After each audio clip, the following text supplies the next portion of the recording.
Now we're gonna start putting everything together. All right.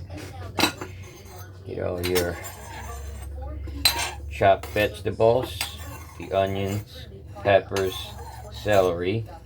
All right. Get that ready.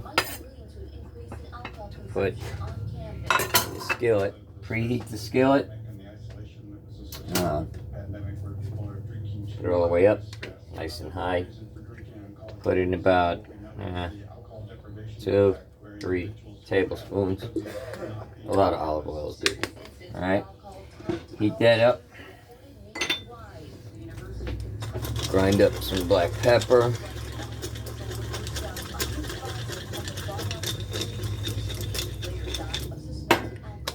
And let's get some salt. Use kosher salt, sea salt. I'm going to use some Himalayan salt. Throw a couple of sprinkles. Throw a couple of sprinkles on your vegetables. Alright. Take that and throw it in the pan. Alright.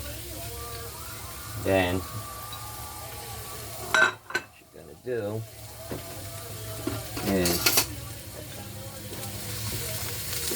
cook these for about 5-6 minutes.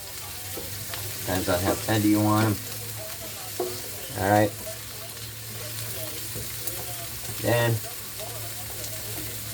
gonna get yourself about, I don't know, for this about 1.5 cups of crushed tomatoes. And you're gonna add that to this.